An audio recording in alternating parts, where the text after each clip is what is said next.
Good afternoon, sir. Good afternoon. Good afternoon, sir. One nimisha. Let me. Hello. Hello. Sir. Can you hear me now? Yes, sir. Yes, sir. Okay. Kelit, sir.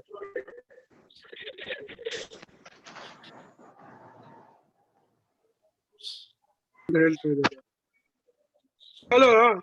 Can we come back to the thing? You're audible, sir. Please continue.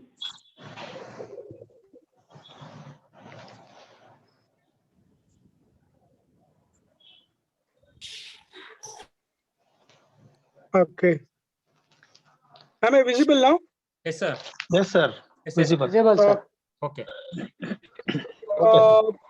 Let's begin with certain questions. In case you have questions, I think we should ask that one. Then we can move to this thing, new section on farmer suicide. Before that one, I have a small request. I would like to request everybody to mute their audio, because that's really disturbing. Please mute your audio. Then in case you have got any questions, just let me know about that. I'll give 5 minutes or the 2 minutes.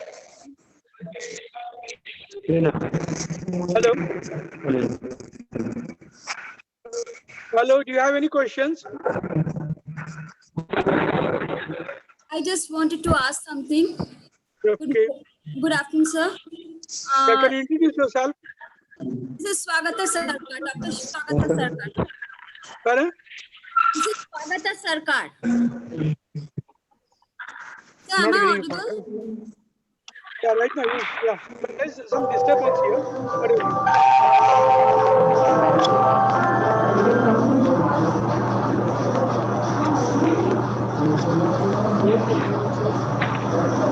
Hello ನಮಸ್ಕಾರ ಏನಿದ್ರು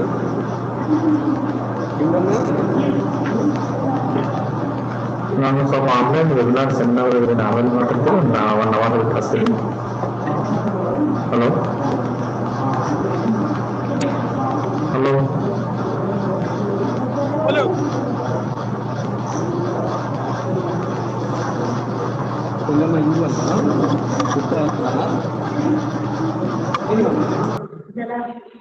Jala?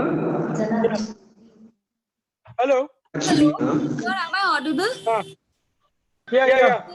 This is Dr. Swagata Sarkar. Sir, as in your presentation, I just enjoyed it very much. But I wanted to ask you something, that how can you, when you say that globalization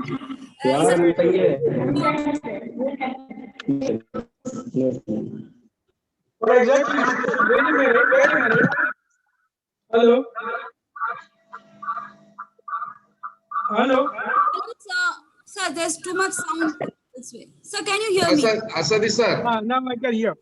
Sir, Assadi sir, actually your one more laptop also is open. Yeah, switched off it. I switched off it.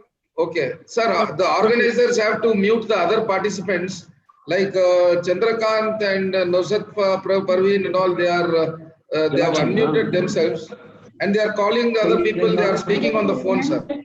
The organizers have to first see that others are being muted so that people asking questions have to be encouraged here. The organizers have to look at these things, sir. I don't know, they are keeping themselves muted, unmuted, and they are not making others to listen also. Sir, already Can you repeat your question? Yes, sir. Sir, what I wanted to ask, that you said that globalization is a prescription for class conflict also. Such things have been said. So if you please enumerate how globalization is related to class conflict, how caste is affected and class conflicts are affected by globalization. Well, the question is about when I use the term prescription, that prescription, the word was used by, Bhagavati and others. Yes, sir. Saying that. And you said that, Mr. Friedman also used that. Okay. Yes, Friedman also used that one on the ground that there's an answer for everything. as I said earlier in my lecture itself, saying that they did not speak about the caste in Indian conflict.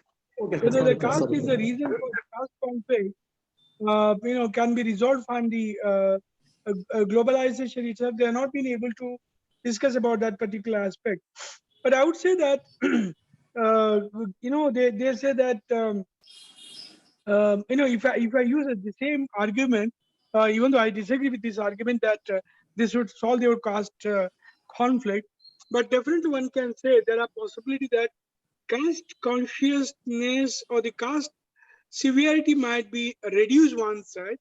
At the same time, it has another consequences of dislocation, like from the traditional workforce working on a particular an item, um, they might be dislocated. For example, it is being said that the people who are working in, what's called producing the locks in Kanpur, they largely came from the Muslim community. They have been rendered jobless because the globalization has taken away their jobs. That's one thing. But will it at the same time, there are cases wherein the potters, they have lost their jobs because they have been, replaced by the plastic culture. They've been replaced by the other. This has the effect on the rural economy. The castes which are depending on the traditional, uh, basis of work, they might be rendered jobless. One side.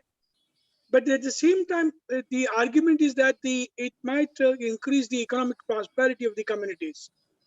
Uh, in the sense that, it might, for example, the argument about the contract farming. Contract farming might, their argument, probably again, I'm allowed to make this argument in the context of farmer suicide, that it might increase the purchasing power of the farmers. And that's one thing. The second is that the argument that has been made in the context of the APMC, bill, the recent bill, Yes, sir. or either the central government or the state government, it might increase the, what's called the spaces for the farmers as a community, as a class, to bargain with the big capitalists who might be interested in entering into the market, entering into the rural agriculture market. Secondly, it might increase their purchasing power, and that's the reason why the argument of trickle down, very very subtle way, this particular argument of trickle down has been advocated, saying that once the market is open, so you have got two markets. One is the mandi market, the another is the market out of mandi, on the ground, that the APMC market, which is a state run market. And if the post mandi market, that is the market of the market open for the public, where the corporate sector is operating. So you can get more amount of profit, and you can bargain with the companies concerned, and that definitely would filter down to the local level. In the sense that this is an old argument of trickle down. I think it's a Michael Lipton who argued about the trickle down effect theory long back, a sociologist, if I'm right, who said that any increase in the wages, any increase in the per capita income of the peasantry, big landlords, would ultimately filter down to the agricultural laborers. Here the question is that who constitute the agricultural laborers? Most of the argument is saying that the agricultural, large number of agricultural laborers come from the Dalit community. So a Dalit community would benefit out of this particular thing, wherein their wages would increase, which obviously that their purchasing power would also increase, which is looking at as a phenomenon of prosperity and other things. This argument was made by others also, like Sharad Joshi in the context of the Maharashtra he made, who led the Shatkari Sangatana. But whatever it may be, at this present context, I think there's a very subtle way of arguing this particular issue of trickle down. One side argument that it might increase the purchasing power of the classes, whether it's a working class or the agrarian classes and other classes, which I don't agree with that, because I've seen how that has affected the large number of people, how the poverty level has increased, how the people at the time of the pandemic lockdown period suffered a lot because of the absence of any surplus money available in their house, except for a couple of days. Rest of the period they suffered a lot. How demonetization did not help them out. Whatever it may be, the argument is that it's a prescription. It's an answer. Answer when you have what's it called? When the purchasing power increases, obviously class conflict will come down. In fact, this theory I've educated with a person who came to meet me. He's incidentally came from the Japan Consulate General. In fact, Consulate General came to meet me personally to discuss about Japan's investment in Mangalore, particularly in Mangalore. He said that we wanted to, what's called, no, not the Mangalore, but Bangalore. But when he came and meet me, I said that you don't invest in Bangalore because Bangalore is overstretched city and it's literally a dead city. Why don't you, invest in Mangalore? He said that why are you concerned about Mangalore? Because it's a very communally sensitive area, and that exactly is the point of mine. I said because Mangalore is a communally sensitive area, but who are the participants in the communally sensitive issues? Then I said that look, these are the largely from the backward classes, backward communities, even the minorities. They are the riffraffs, they are the lumpen categories. They do not have the purchasing power, neither have the jobs and other things. The best thing is to bring down the communal feeling or the communalism, communal conflict in the coastal belt. We need to engage them in the work. So best thing is that the Japanese economy, if the what's called capital wants to come down to India or to Karnataka, the best point is to establish is home-based industries which provide jobs to the large number of unemployed people in the coastal belt. That would lead to the lessening of communal feeling or the communal branch. This is what I am trying to argue, that there's an argument of the filter, what's called the filter down argument. That argument is that it will have the consequence at the grassroots level.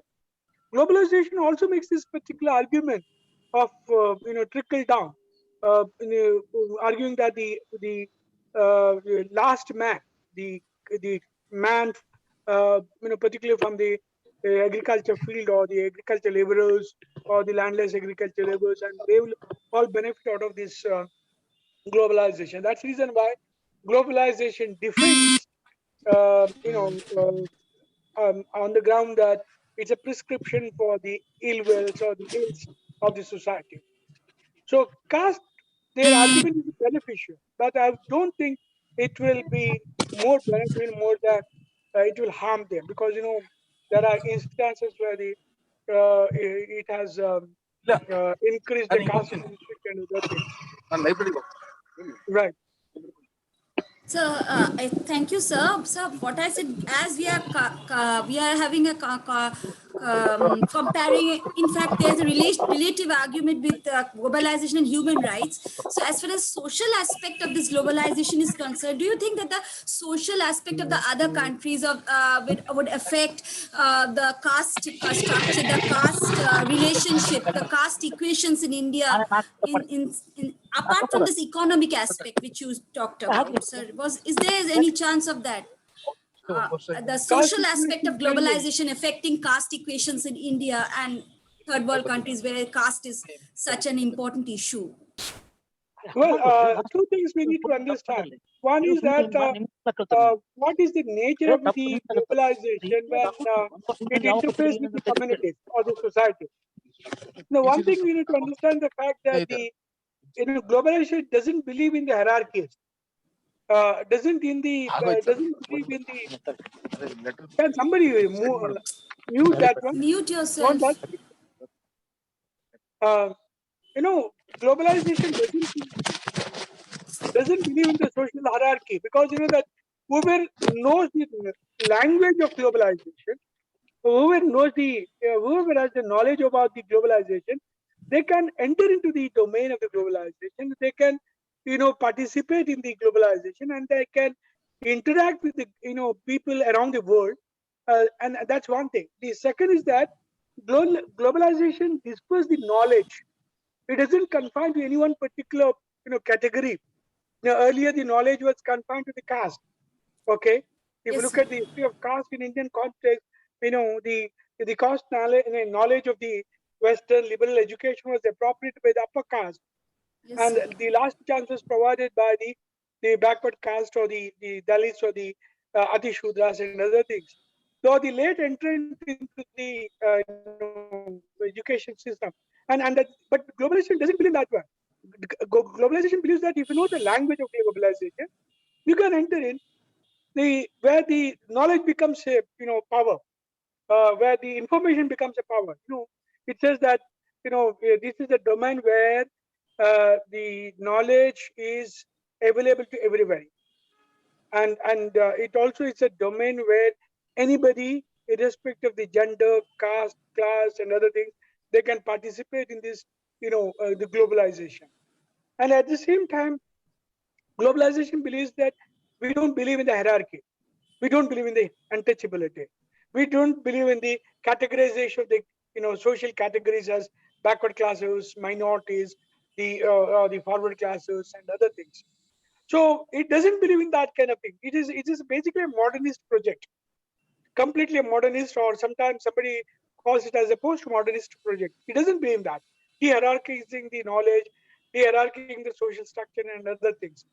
But the thing is that when it believes in this social hierarchy, but who are the people who enter into the globalization?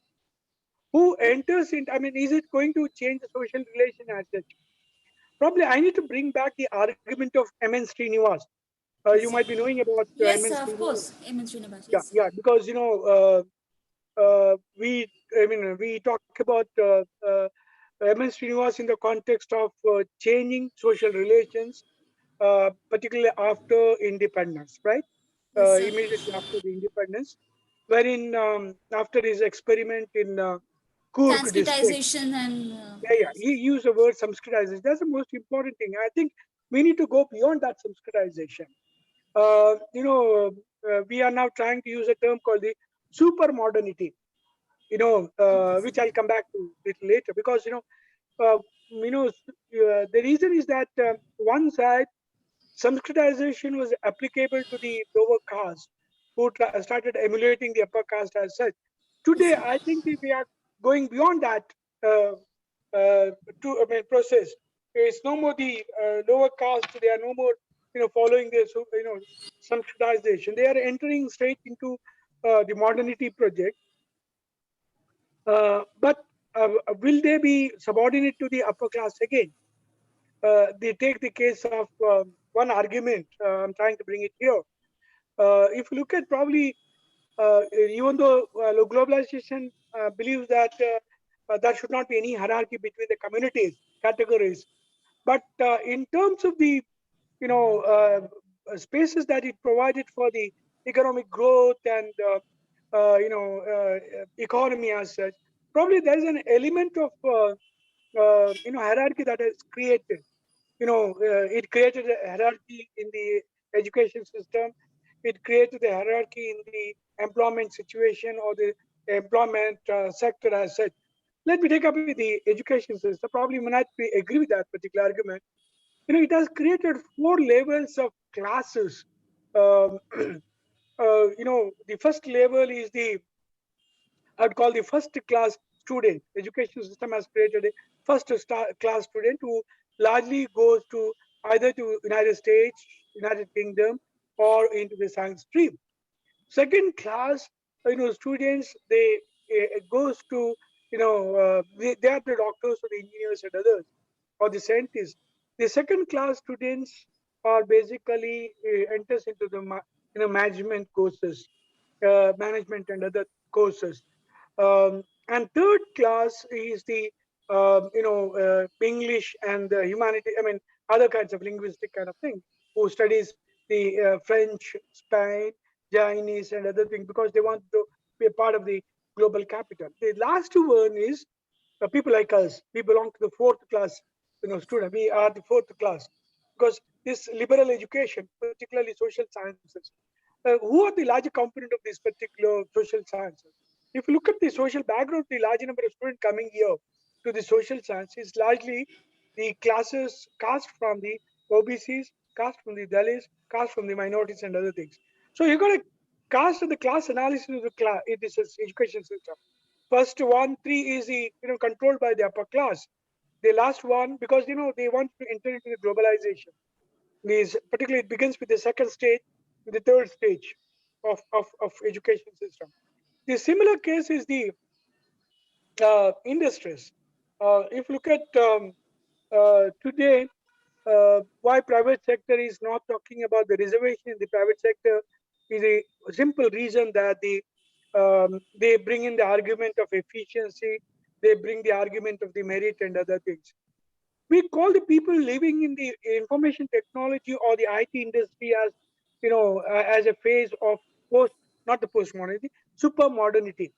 Super modernities. Who enters into the super modernity are those people who are acquainted with the complete knowledge of globalization, who are completely integrated with the globalization, who are not dislocated, but who are linked with the international capital, who are, who keep traveling globally. They are the global trotters and others who interact with the global market and other things.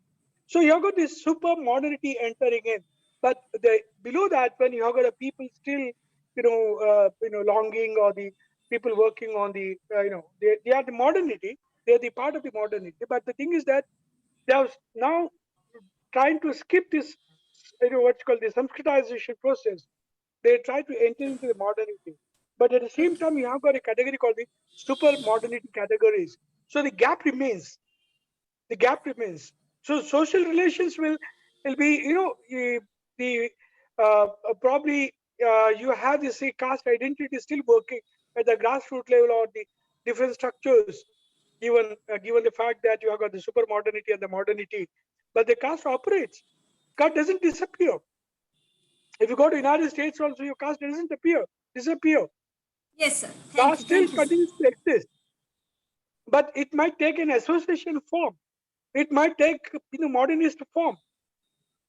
So caste is a reality in Indian context, and it is an export from an Indian context. So it is a subcontinental phenomenon. It exists in Pakistan, Bangladesh, Nepal, Sri Lanka, and other, including China. Yes, sir. Even in the context of the America, they say that caste exists. Yes, sir. But there's a debate whether caste is a colonial product, or is it an indigenous product. Yes, sir. The major argument is that the term caste is a Portuguese product, but Indian context is a jati, which is an indigenous product. Yes, Whatever, sir. jati Thank you, continues sir. to exist. Thank you, The sir. first Thank you. identity is what is your jati? Then everything will be decided. Today, even in the context of the globalization, if you belong to the lower caste, you see the possibility that you'll not be discriminated is very, very limited. And I'll give an example. You establish 4 or 5 hotels simultaneously in a row. Okay, give a name of first hotel, okay, restaurant as Baba, the second hotel as Saheba, okay, uh, the third hotel is a doctor, the fourth hotel is Ambedkar. Remember, you got 4 hotels in a row. Experiment with that. How many people turn up to the hotel of Baba? that would be quite a big number. They might think that this is a Baba's hotel. It might be a non-vegetarian hotel. Then the Sahib hotel, definitely it might be a non-vegetarian hotel. The third hotel, Doctor's Hotel, oh, might be another fantastic hotel. But tell me how many people will turn up to the hotel of with the Ambedkar. Ambedkar name? That would be and he has to close down the hotel. What I'm trying to say that you can experiment with that, or you can even if you belong to the Bangalore or any other metropolitan city, cosmopolitan city, you find the absence of Malays in the market. Why there is no shops, Dalit, shops in the market. It's mainly because despite the fact that globalization, we have this caste identity still operating. Despite the fact that they have been arguing the argument saying that every third license should be given to the Dalits. What I'm trying to say that the globalization has reformulated the relations, but at the same time, it has not completely given up the caste identities as such. It has not destroyed it. That's the thing. Okay, sir. Thank you. Thank you very much, sir. Somebody is talking in between. Yes, sir. Somebody is talking. Thank you, sir. Can Thank you another very be much. muted? Please mute yourself. Hello. Hello. Hello, any question? Sir, namaste, sir. afternoon, sir. Namaste, sir. ಅಲ್ಲ ಒಂದು ನಿಮಿಷ ಅಲ್ಲಿ ಯಾರೋ ಮಾತಾಡ್ತಿದ್ದಾರೆ ಅವ್ರು ನಮ್ಮ ಮಂಡ್ಯದ ಕಡೆಯವರು ಇರ್ಬೇಕು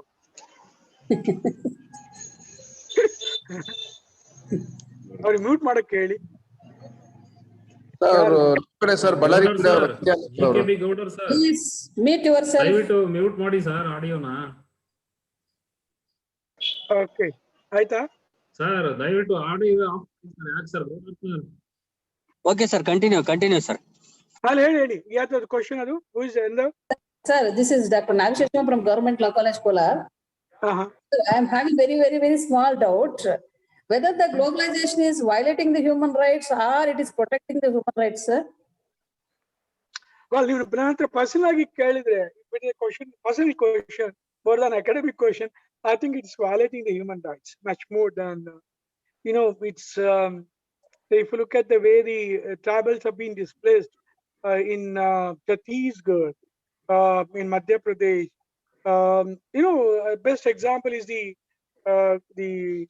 one example is the right of the tribals to catch the fish from the river called the Shivnath River. Now, that's one thing. It has dislocated large number of people from their locality. Natural resources have been cornered by the appropriate by the global market, the global capital. You know that the privatization entering into your domain, it has taken away your right to produce, your right to sell the commodities. Look at the contract farming. In a way, you might say that it might bring the what's called the prosperity to you, but at the same time it might take your right to sow any other seeds other than the companies. You cannot violate the rights of the companies. In case you violate the rights, then obviously you'll be sued, not in India but in England. This is the case happened in the context of the Cogentrix. When Cogentrix came to India, as a thermal power to coastal belt, one of the clause that says that, and one of the clause was the indemnity clause. If any accident happens in the context of in the thermal project, you cannot sue the company. One thing. The second is that the case can be fought only in England. Same is the case of the intellectual property rights, particularly when Monsanto company, since you are a law student, you should be knowing about this particular aspect. When Monsanto company, when they introduced the intellectual property rights, it is obvious that the farmers can sow the seeds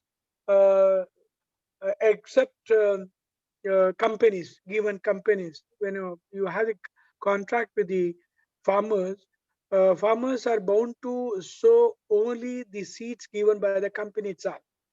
If you sow the seeds of other company or your own indigenous, that's the reason why this has led to a whole debate about whether a debate on the biodiversity will be retained in the context of the globalization. See, in this context, you are not supposed to preserve, leave alone sowing. You are not supposed to keep any seeds at home. That would be treated as detrimental to the company's concern. We have got a tradition, Indian context, we have got a tradition of collecting, keeping, what's called reserving seeds for the next season. We have got a second tradition is that the tradition of exchanging these seeds. Third is that we have the tradition of community rights. We don't have any individual rights over the seeds. You might be knowing about that fact. For example, this debate went on the context of basmati rice or what's called the neem tree. When some company, Texamati, tried to appropriate our basmati, the whole debate went on whether the community rights be reduced to a company's right. Then the whole argument of geographical, rights of the farmer should be recognized. The same thing happened in the context of the what's called the neem tree. Neem belongs to everybody. Neem cannot be reduced to one particular or individual as such. So the whole question is about the biodiversity. Sir, See, excuse me, sir. one said you have no right to preserve any seeds, any agricultural seeds for the next season, or you cannot exchange that seeds within your family or outside, that to indigenous seeds. And at the same time, you cannot, you have no right to sell that seeds to anybody else other than the company one. If you violate that particular rights, then obviously company can sue you in the court, not in the Indian courts, but in the courts of United Kingdom or in the Geneva or even the United States. So the second important thing is that here is one important clause has been included that you have to prove your innocence rather than the company has to prove its innocence. So guilty man, accused has to prove himself that he is innocent. He has not violated. So that obviously means that this is reported in the United States itself. There are a large number of cases have been registered against the company. India, the thing is that they have done it, but the thing is that the farmers, given the fact that they cannot, they do not have the required economy, they cannot fight the cases. They cannot move out of the leave alone, visiting or going to United Kingdom and other places. They cannot move out of their house, given the economic structure as such. There's one more question that has been debated in the context of protecting the rights of the farmers is the biodiversity. And also which is linked to the intellectual property rights. If you want to declare your intellectual property rights, you need to have certain things common. One is that it should be available, it should be experimented, it should be experimented in the lab. Third important thing is that it has to have the what's called the documents to prove that these rights belong to you. In the Indian context, if you look at the farmers or the agrarian economy as such, most of the agriculturists in Indian context, they don't keep the documents. For example, you got a ragi or rice. Rice belongs to the community. It is a community right. It is not belong to any particular country as any community as any one individual as such. So that's the reason why everybody engages in the exchange of seeds and other things. At the same time, what problem that the Indian farmers they accepted in this particular context is the documentation, or more than that, the second important issue was the the evidence, because in intellectual property rights, or when you go for the patent rights, more than the intellectual property rights, when you go for the patent rights, you need to have the evidence to prove that it belongs to you. Where is the evidence in Indian context? The whole problem is we do not have the evidence to prove of many varieties of agrarian economy, agrarian goods. For example, rice, ragi, or any other goods. For example, in the context of the tribals living in the deep forest, they are the repositories of the biological knowledge. But the thing is that they don't have any evidence to prove that that belongs to them. In India, in agriculture, farmers, they don't have the evidence to prove that that belongs to them. So the question is that how to document these evidences. We went back to the history, went back to the Ramayana, Mahabharata, or earlier text, Upanishads, and other things. Somehow we managed to get one or two evidence to prove that this was available. Basmati rice is available in India, and that is a different kind of rice, which is largely grown in the northern belt. And this happened, and ultimately India could able to win that particular case, whatever it may be. And at the same time, where do you document this biodiversity as such?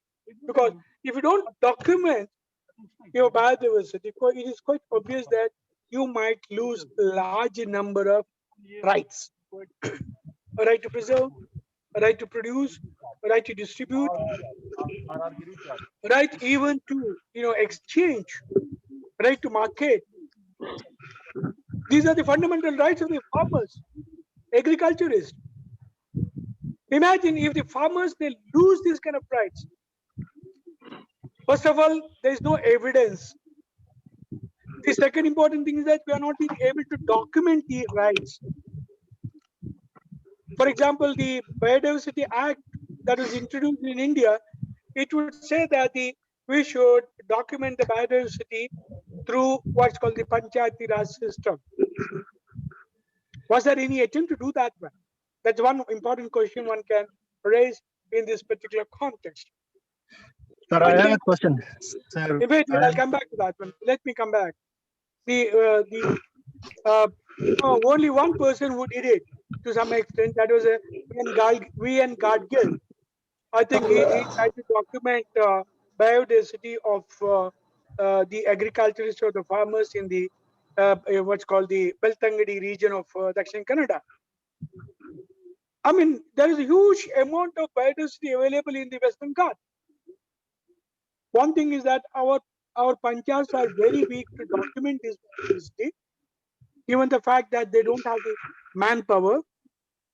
The second is that our manpower is so weak to document it, they do not understand. It reflects the way our enumerator, census collector, they wrongly enter the names. Similar will happen in the case of if you allow the others to document the biodiversity. We do not have the manpower. We do not have the technical support for that one. We do not have the required money. We do not have the political will. And in that context, there's a possibility that the rural people, which include the farmers or the Dalits or the tribals, who are the repositories of the biological knowledge, or the repositories of the diversity knowledge, might lose their identity, might lose their rights. That's the danger that's happening in the context of the globalization. Thank you. Sir, I am Dr. Shahzada Ashraf from Government Degree College, Kulgam, JNK. Sir, can you hear me? Sir, can you hear me? Yeah, tell me. Shahzada Ashraf from JNK. JNK, sir. Sir, can you hear me? JNK. Yes, sir. Yes, sir. Okay. Sir, you mentioned in your first lecture that globalization is a contested term. Oh, yeah. We are not sure whether it's a term, it's a phrase, or It is an agenda, it's a program, neo-colonial program, or is it a phenomena? I am baffled as a student of political science.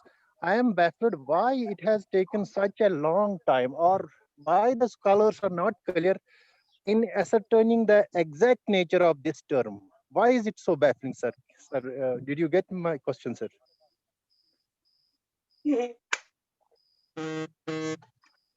Why people have not been able to assert, is it, in terms of understanding the globalization as such, is it? Yes, sir. Well, what's your good name? Tell me. Shahzada Ashraf, Dr. Shahzada Ashraf. Ashraf. Ashraf, listen. Probably we are not been able to come out from the what's called the colonial trap. In terms of the intellectual understanding. What I mean to say that our ideas, our conceptual categories, our theories, our understanding of political phenomena or ideas are largely, derived from our colonial experience, or largely borrowed from the Western world. Why I'm trying to say that we are not being able to make a critical, comment on the globalization is the fact that this is a Western project, and we don't have the.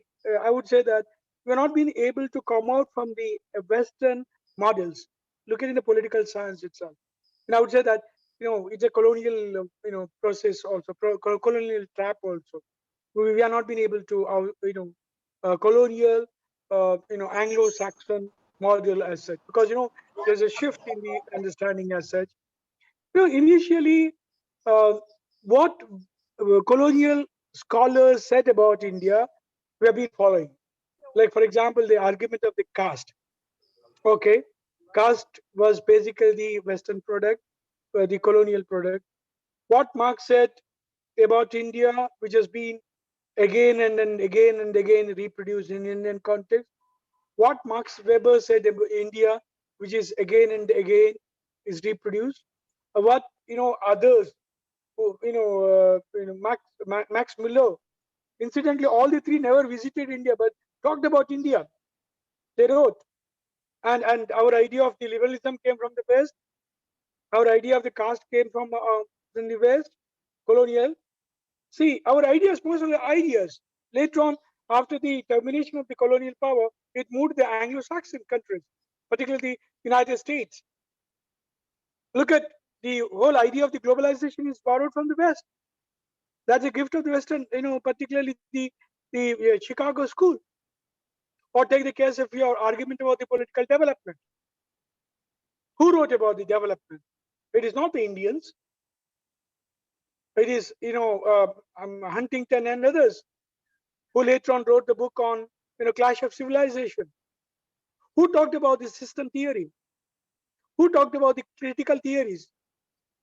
Who talked about the behavioralism?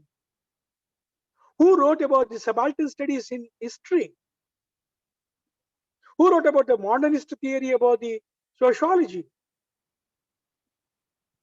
None of us in India. I would say that it's a minimal contribution from India. We are not able to come out from the Western models, Western thinking. We could have, coined up, what's called the parallel words to the globalization. We could have looked at the global phenomena from our own critical perspective, long after the, entry of the global capital post-18. One thing is that we have got a good economist, but they could not be able to, provide an alternative models, use the alternative conceptual categories. Even, for example, when Prabhat Pandaka used the word late capitalist stage, he was borrowing largely the Marxist argument. So who else can use the term? When a modernist argument used, it's largely the West. The thing is that, see, our arrival I mean, our understanding of the globalization is derived from the Western knowledge. Can use a term like the Bhumandalikaran.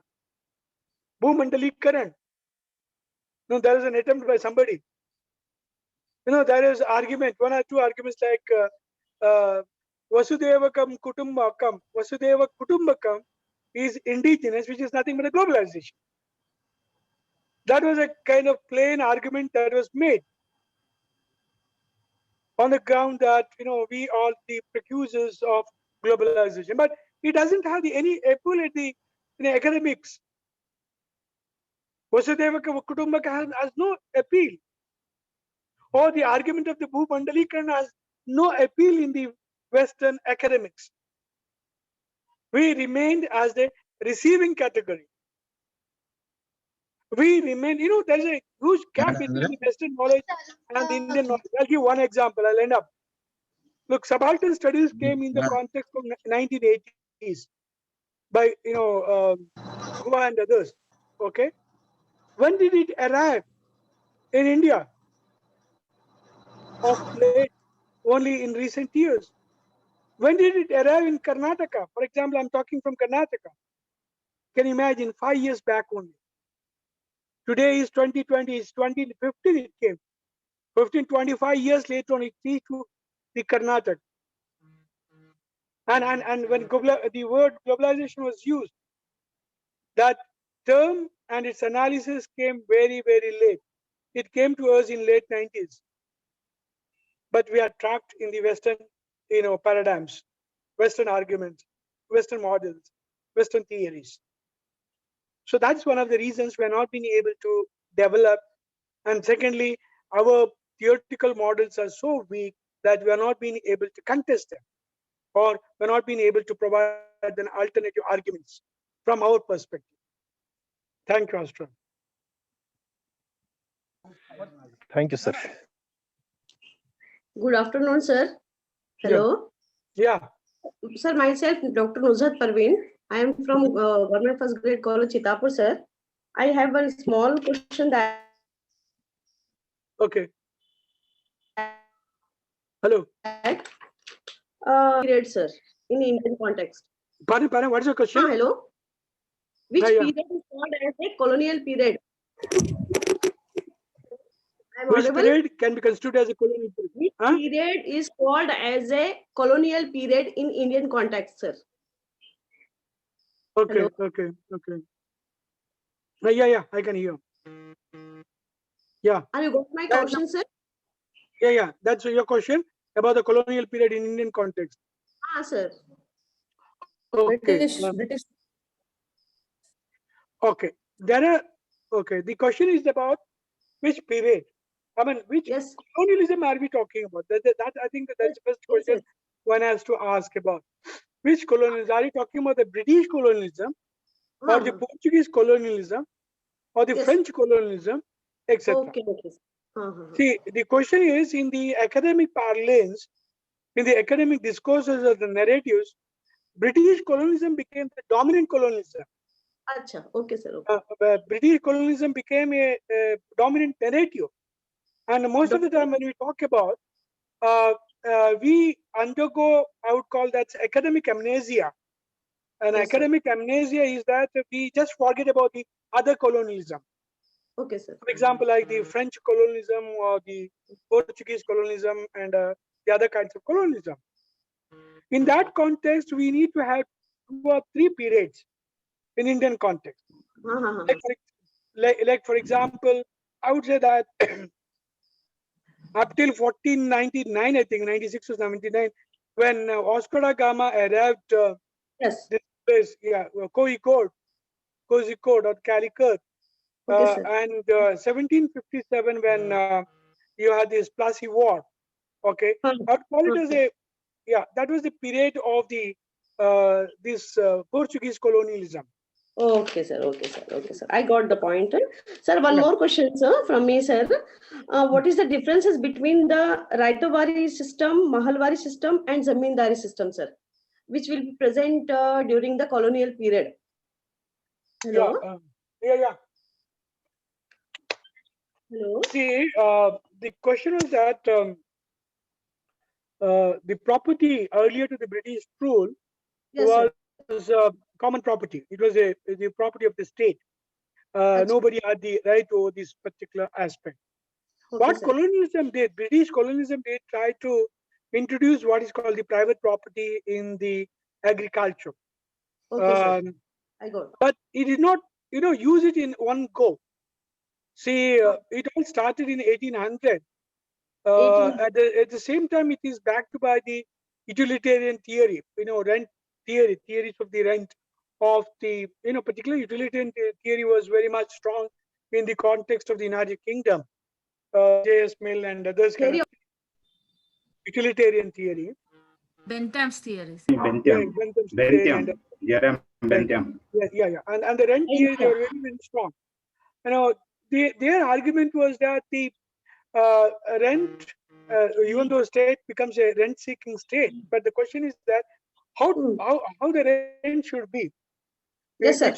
The second important issue was what kind of relation that one has to have with the peasantry and the colonial state. Is it possible to create private property in the agriculture sector? So they went on to experiment in one side. For example, Raitwari was experiment in the presidency areas. Okay, it is not that all the presidency areas this Raitwari was, introduced. It was also, Zamindari areas was also introduced in these, what's called the presidency areas or the British domain. In Zamindari, the land was sold to the highest bidder. Land was sold to the highest bidder. Okay, sir. Yeah. The highest bidder landlord was supposed to give the rent, and he is totally, completely, straight away responsible to the colonial state. Okay. Okay. And he has to collect it. And that what happened is that the consequence of such zamindari system was that it created a hierarchy of relations. Biggest feudal lord. Imagine biggest feudal lord has to divide his country, or has to divide his what is called the estate into sub-estates. Okay. For example, imagine you come from Chitapur. Chitapur is in. Imagine Chitapur includes all Karnataka. Okay, sir. Karnataka is divided into 4, areas. And Jamindar would appoint, he would sublease this land into 4 areas. And again, that was subleased to somebody else. So what happened is that there will be series of intermediary classes that emerge out of this particular sale of, land. And but the primary zamindar, in case he fails to, give the rent on time or fixed rent, he will be punished. Whatever it may. On the contrary, you have this Raitwari system. Raitwari system is that the creating a direct relation between tenants or the farmers and the state. There will not be any intermediary classes. Rent was progressively fixed for 30 years or something. But unfortunately, it led to what's called the establishment of new tenancy system. New tenancy like Vaidegani, Chalagani, and other kinds of in a Bombay presidency areas, as well as in the Madras presidency, they introduced as well. Mahalwari is that where the villages were brought in, the taxes were collected as one village. Village becomes a unit. What happened in this kind of new relation is that it created a huge, you might have watched this movie, Lagan. Lagan. Yes. Yeah, if you remember that Lagan movie, probably you understand the, Lagan as a tax. If the poor peasant has to pay the tax to the state. And the match was fought because that was the time when the people were, reeling under the drought, famine. And in case the Indian team wins, then the tax was exempted. That was the condition.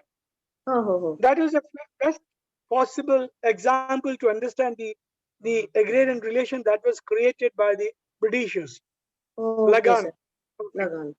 Wherein even the kachra, a man like.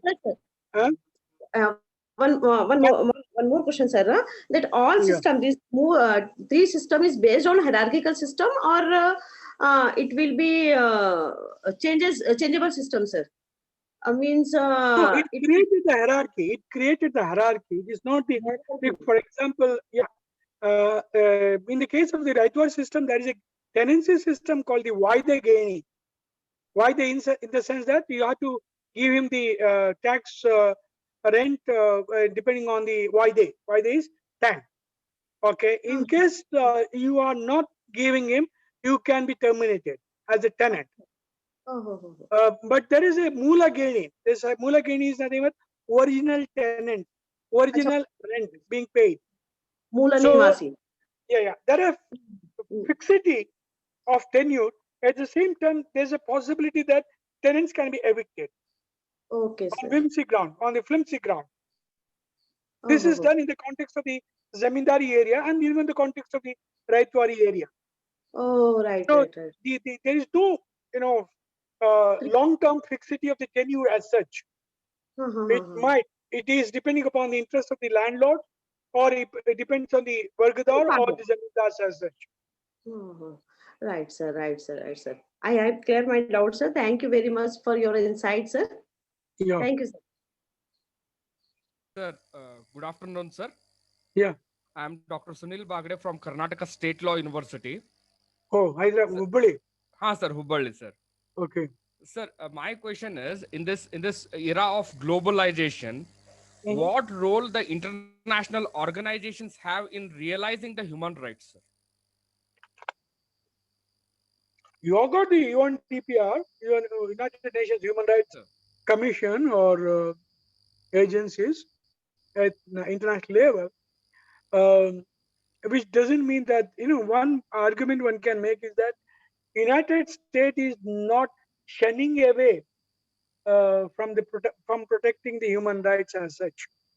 Look at one of the agencies, I think the United Nations Human Rights Agency, what's that called, UNDPR, UNHSR, something of that kind, whatever it may be.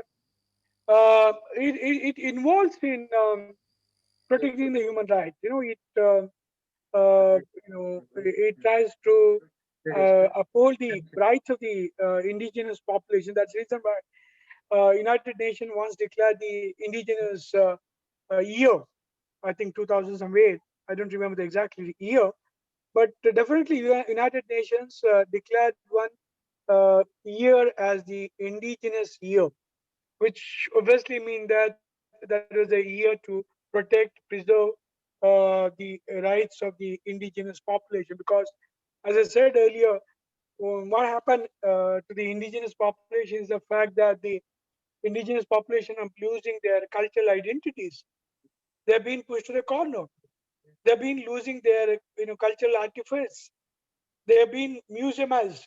That's the reason why their culture has become what's called the museumization of the culture. So this is one of the reasons why there is a large-scale demand to protect the indigenous population. UN came out with the argument of celebrating human rights of the indigenous population. Or take the case of the UN role in the ethnic cleansing, where but the only thing is that it has not been able to take a particular role in the context of internally displaced people.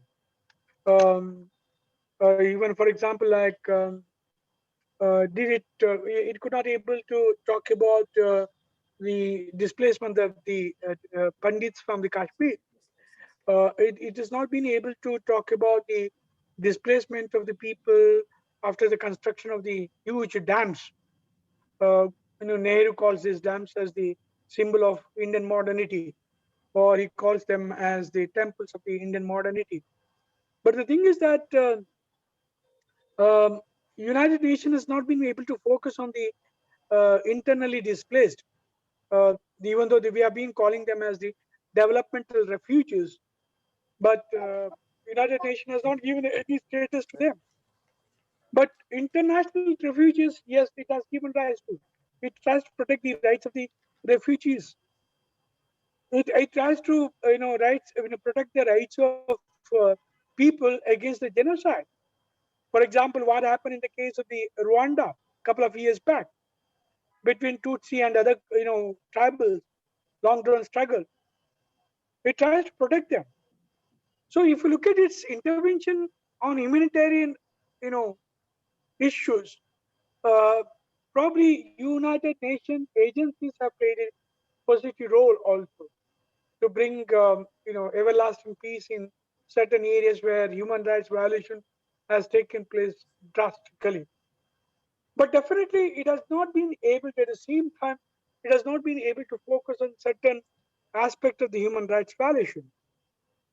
For example, the violation in the context of Middle East, when United States forces bombarded Iraq, killed large number of people, or the Afghanistan. United Nations was literally silent, or the mood spectators did not, when United States justified his action in Afghanistan on the ground that it's a house of, non-state actors. What was the role that the UN agencies did? United Nations did not, try to contain United States taking a drastic position, particularly killing of the, what's called the common man. Or take the case of Iraq, or take the case of Libya. When United States justified its argument of rogue states, destroying the rogue state, United Nations did nothing. But at the same time, it also intervened on humanitarian issues, on humanitarian, protecting the, rights of the women, or, children and others. But at the same time, United Nations was not able to define the rights of the internally displaced. I think that's a contradictory position that United Nations has got. Supporting, defending, silence, or withdrawal, or the silence. Three positions are quite apparent in the United Nations. Thank you, sir. So Thanks I a would lot. say that there's an ambiguity in the understanding of the United Nations with regard to the human rights. Thank you. Thank you, sir. Myself, Mohandas, sir, I have a question. Regarding the farmers and their the way how their farmers are being losing their rights when it comes to the globalization and the market forces. Okay. Sir, I have a serious issue here when it comes to how the markets in the globalization are been pressurizing the Indian farmers to stick on with their agricultural produce. Now, with those issues, how the farmers have been bound to listen to what the globalization and the market says, because the products which are now produced in India are being exported, and the farmers have to produce that products which the globalization or which the global markets are forcing them. Now, with these things, what is happening is the farmers' rights have been violated because the products are wanted in the global markets, and they are bound to do that. Without that, they cannot survive in the Indian markets. So, for these reasons, even the Indian the consumers like we people are also been struggling to overcome these issues of the produce which the farmers have been producing. And these are the major concern where the human rights and the other organizations have to look into. I don't know how you look into this issue when it comes to both the consumer and the farmers in India are being forced to and bound to listen to what the global markets are looking at. So I feel that there is an entire, in the last 10 to 20 years, we see that the complete products produces what the farmers have been growing in India is not a very standard, or is not a nutrition ones, which I feel that the global human rights or the Indian human rights institutions have to look at. What do you think, sir? Well, Mohandas, your argument is very well taken. Let me take up two important things. Are you producing? Hello. Yes, Hello. sir. Yes, sir. Yeah. Yes. The your last argument that we are not producing the nutritious food, rather we are producing it to market. Yes, sir. This trend is not a new trend, and I'll come back to that argument later. The second argument is that you have to be very, very pessimistic about the market. Let me begin with the second argument first, and the first one is the second.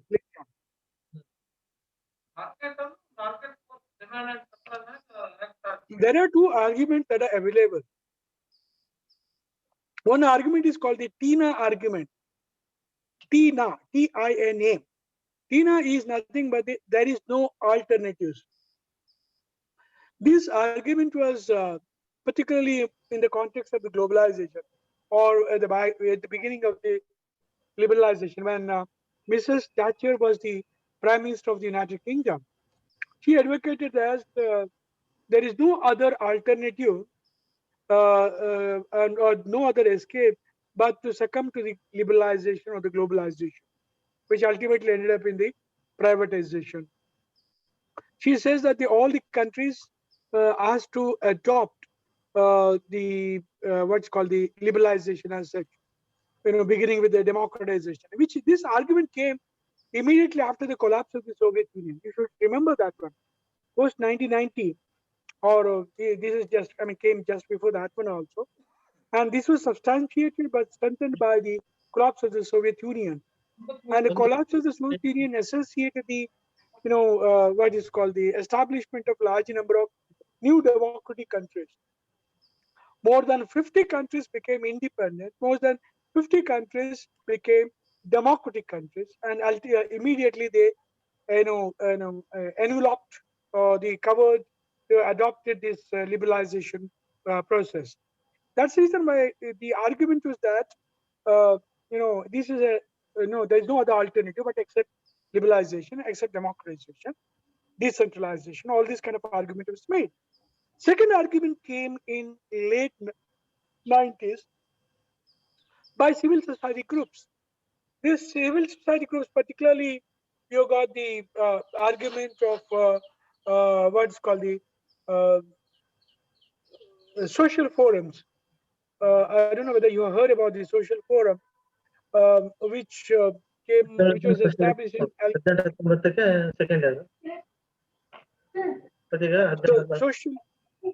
World Social Forum. World Social Forum was established to counter the global capital, counter the global institutions, counter the globalization as such. They began to argue. World Social Forum, which was established in Algeria, and later on it came to India in 2004. And at that time, you had one more Bombay resistance group emerging. World Social Forum, WSF, came out with an argument. The argument is another world is possible. Another world is possible. The argument is that you don't have to be trapped by the enough syndrome. ಸ್ವಲ್ಪ of ಮಾಡ್ತಿರೋದು. ನೋಡಿ ಎಷ್ಟೇ ಇಲ್ಲ ಅದನ್ನೆಲ್ಲ ನಾವು ಇಲ್ಲೇ calculate without calculator ಮೊನ್ನೆ ಕಲ್ತೀನಿ. Hello, can you move that? Okay. World Social Forum argued about the another world is possible, which obviously means that you don't have to fall back into this, or you need not to be trapped by the globalization as such. You can have the alternative model of development. You can preserve your own identities. You can preserve your own cultural factors. You can go for the indigenous variety of development. So for them, two important things became important. One was the alternative model of development. So this is, they try to locate in Gandhi, particularly Gandhi's Hind Swaraj, because in Swaraj Gandhi talks about alternative models, and also Gandhi talks about, Gandhi was critique about the Western civilization and Western modernity. And that's the reason why they would say that Gandhian alternatives can be advocated, and the Gandhian alternatives can not only that one. Gandhi is who believes in the dialogue. So they definitely argued that in the midst of a debate that was taking place, particularly Huntington's argument about the clash of civilization, you can have the dialogue among civilization, which was basically Gandhian nature. And the second debate is about the Tina versus what is called the another world is possible. Another world is possible is that you can create your own world. You can have the alternative model of development. You can have your own indigenous modernity. You can have cultural moorings, etc. This is the reason why there are people who went on to agitate. I mean, they went on to resort to what is called Bija Satyagraha. This is called the seed Satyagraha. For example, one of the important activists who worked in this field is Vandana Shiva. You might be knowing her. She's an eco-feminist. She's known as an eco-feminist. But she worked on the Bija Satyagraha or the seed Satyagraha, where they went on to preserve the indigenous society, indigenous seeds as against the global seeds, as against the company seeds. Even though there are instances where companies were attacked, like for example, the Cargill company was attacked, or Mayo company was attacked, or Kentucky Fried Chicken was attacked by the different farmers group in India. Whatever it may be, there is an attempt to develop alternative model of development as such, resorting to Gandhi's argument about the global commons, Gandhi's argument about the indigenous Hind Swaraj, or what is called the indigenous Swaraj, or getting into the argument of modernity and civilization. Also expressed in the form of establishment called Desi shops, countryside shops, wherein you will have the these Desi products are available in this particular context. Whatever it may be, which that's the reason why one should not be very, very pessimistic about the globalization, because it might destroy your cultural practices and other things. But at the same time, there are attempts to develop alternative models in Indian context. But the thing is that what Mohandas argued about the destruction of the agriculture, agriculture transformed itself in, from food producing to the market producing. This happened not in the context of the globalization alone. It started much earlier. For example, when Green Revolution was introduced in India in late 1960s, the argument was that it was meant for the food production, for sustainability, or to overcome the poverty in Indian context, or to increase the food consumption, etc. But what happened was that it ultimately ended up in what is called market dependency of the people. In the sense that the goods produced in the agriculture was literally became commercialized goods. One. The second was the goods, agriculture goods got to be produced for the market. For example, when Green Revolution came, initially it was adopted in wheat producing areas like in Bihar, in Punjab and others. Then it slowly adopted in other places. Punjab became the food buckets of India. Food bucket, but in the sense that it started producing the wheat not for the local consumption, but for the outside consumption. It was marketed. And marketization became the important thing. So, food sustainability began to reduce because of the loss of the biodiversity. One, because you need to, grow only the high-yielding varieties, high-yielding crops in your locality, given by the company and other things. Second is that your dependence on the market. Once you receive the what's called the seeds from the market, you need to depend on the market for insecticide or the pesticide or to the fertilizer. We know this Bhopal gas tragedy of the Union Carbide was a result of that one. That Union Carbide came as a part of this package, as a part of this, green revolution. And that's the reason why our dependency on the fertilizer increased, market dependency increased, insecticide increased, and meanwhile we started losing the, what's called the seeds. And it is said that every day we are not losing not less than 200 seeds of indigenous variety, which obviously means that our biodiversity, we are losing that biodiversity because of the marketization of the economy, because of the commercialization of the economy or the agriculture, and it also created what's called the deep agrarian crisis.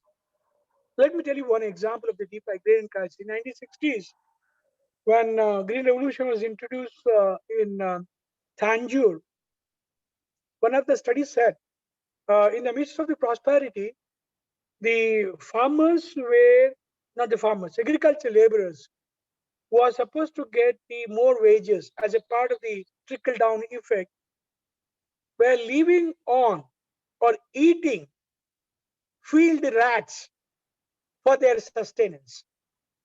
Can you imagine the paradox of development? Green revolution should have increased the purchasing power, should have increased the prosperity of the peasantry, including the what is called the agriculture laborers.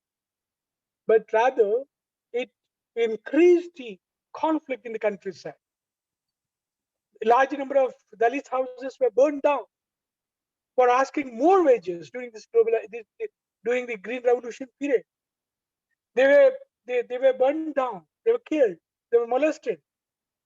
At the same time, the agricultural laborers were living on catching these field rats for their livelihood. That is the best classical example of the paradox in the agriculture development. In one side, that's the reason by 1960s they introduced the new technology or the green revolution. But 70 saw the growth of deep agrarian crisis in Indian context, because agriculture began to move from the sustainability to the market. That crisis ultimately ended up in series of movements in 1980s, and then later on 1990s we got a series of farmers committing suicide, and India is now known as the suicide country, with more than 3 lakhs farmers that have been committed suicide because of the deep agrarian crisis. And that's the reason why agrarian crisis needs to be seen right from 1960s, immediately after the introduction of the Green Revolution. But the crisis took a different dimension during 1990s with the suicide. And particularly when agriculture became more than sustainable agriculture, which is becoming more dependent agriculture, market-oriented agriculture, commercialized agriculture, and integrated with the international market. Today agriculture produce, including the sugarcane or the tobacco, the prices are not decided by the local population. For example, now take the case of the coffee. Coffee prices are decided in the New York market. Sugar prices are also decided by the international market. Or if the local economy is flooded with the Chinese agriculture produce, you get one important interesting thing is that your local market is flooded with the commodities from New Zealand, Australia, UK, France, or Switzerland. You get the kiwi fruit, talk about anything. You get the fruits from different parts of the world. You imagine if tomorrow our economy is flooded with the other countries' produce with the less prices, probably Indian economy will collapse. Indian agriculture will collapse. Like for example, when the sugar of the, I mean, Indian market was flooded by the Cuban sugar, brown sugar kind of thing. What happened in Indian context? Nobody, no, industries could able to lift the sugar cane from the, fields. What happened? The sugar farmers either has to burn their sugar field or to commit suicide because their economy is completely collapsed because of the, influx of the commodities from the Western world, whether it's a Cuba or Malaysia or any other country. For example, now the coca comes. Coca comes from the Brazil and other things. Indian economy collapses. So agrarian economy collapses because of the change. You are trying to marketize your economy. But the thing is that your competition is so severe, and always you remain as underprivileged in the international market. And that's the reason why your economy is collapsing and ending up in the process of committing suicide or ending up in the severe conflict or the severe crisis. Thank you, Mohandas. Thank you so much, sir. Thank you very much. Right.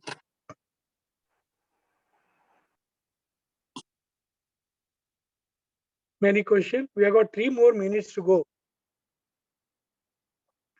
I just wanted to know something that you said subaltern studies initiated from the foreign That's land. called huh?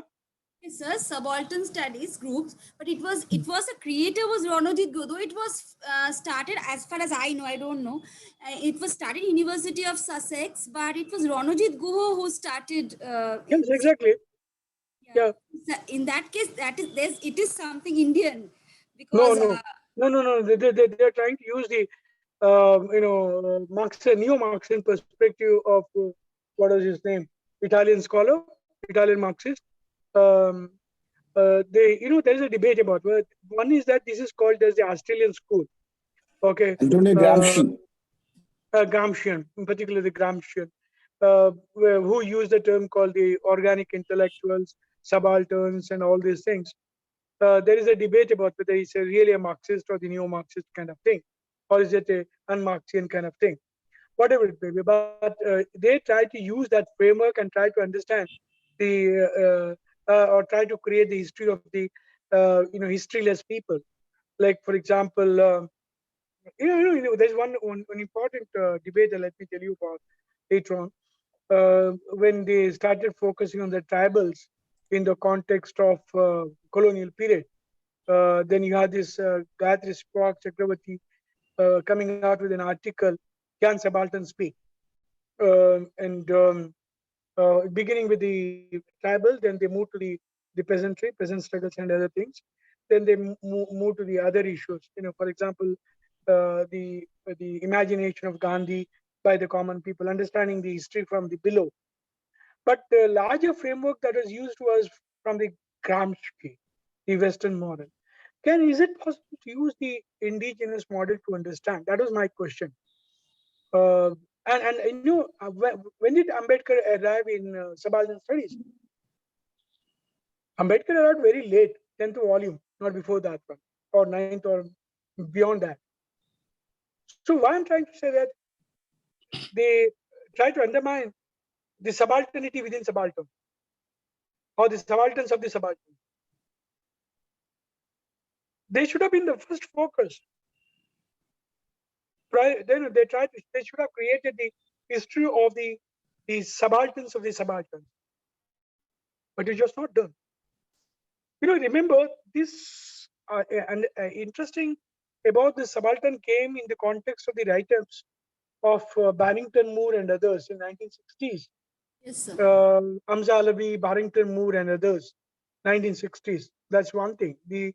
Who tried to look at different revolution supported by the peasantry. Like, for example, when Vietnam was defeated by the United States, they began to explore the reason why United States was defeated by a poor country like the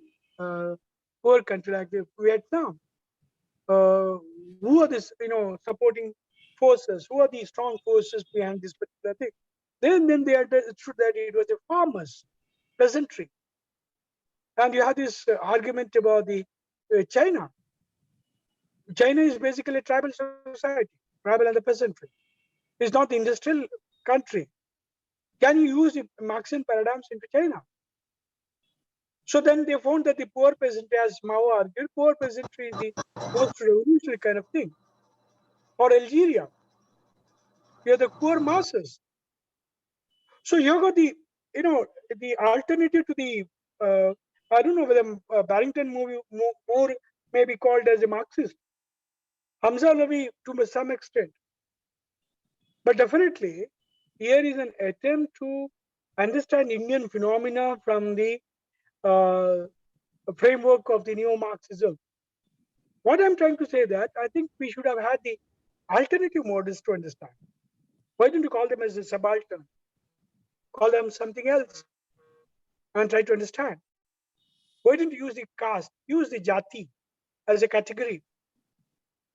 Why didn't you use the rich peasantry? Use the category called, Srimant right or something of that kind. Yes. Or you call them as autonomous farmers, market-oriented autonomous farmers. We are not using these categories. What I'm trying to say, you should use these categories. Like Mahashweta Devi's argument, and I'll say why, for me, why Mahashweta Devi is most important for me is that she tried to speak the language. She tries to, understand as a part of the tribal and try to provide them the voice in the literary circle as well as the non-imagined world, and develop the argument. Even though she became very famous because of the Gayatri Spivak Chakravarti, that's a different matter. But the thing is that Gayatri Spivak Chakravarti tried to provide a voice, a space for the people of margin, poor people, tribals, women, dislocated, all these kind of people, a kind of voice, and try to understand from them from within. Yes, And I think we need to have that kind of framework. We need to have Mahashweta Devi kind of, literary figures. Try to project, try to understand the marginalized one more than anything else. I'm not opposed to what Ranjit Kua and his team has worked. Definitely, that's a scholarly work, scholarly arguments. But I would definitely disagree with the kind of framework that they used. I would literally use the framework of Mahashweta Devi, even though I'm not a literary figure. I'm from the political science. But for me, I can borrow that, discourse analysis, or I can borrow Mahashweta Devi's an argument of culling out the debates from within, from the common man, common parlance, is the most important for me. I think that needs the intellectual production can be best possible with, adopting to Mahashweta Devi Direct as a political. interaction, which leads to such an production. Direct interaction and communication with these groups, which leads to such. Yeah, that's a wonderful methodology that she adopted, and at the same time documenting that voices. I believe that method should be adopted in the social sciences while writing about the human rights, because when you talk about the human rights, there are two aspects. One is the state aspect, and the second is the aspect of the common man. Thank you, sir. Thank you. Is that it? Huh? Hello. Hello, sir. Yes, sir. Thank you. Thank you very much. Thank you. I think it's already 1:15. You cross the time? Yes, sir. Yes, sir. Is there It's time for break, sir. Huh? Yes. Break, is it? So, Yeah. Okay, sir. Sir, on behalf of the university and myself, Dr. Mohandas, I am pleased to see, say a few words with the last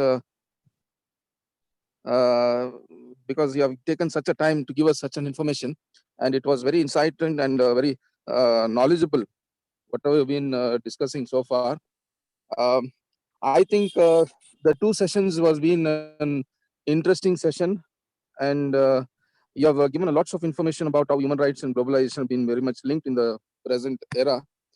So it is my privilege here to give you in vote of thanks, and in making this session very interesting, and also this was proud for all of us to listen to your lecture, sir. Thank you once again on behalf of the thank you. Thank you. Thank Thank you. once again, sir. Thank you, everybody. Thank you. Thank you, sir. Okay. Thank you, sir. Thank you very much, sir. Madam? Sir, thank you. Thanks a lot, sir. Thank you very much, sir. Thank you. Thank you very much, sir. Thank you very much, sir.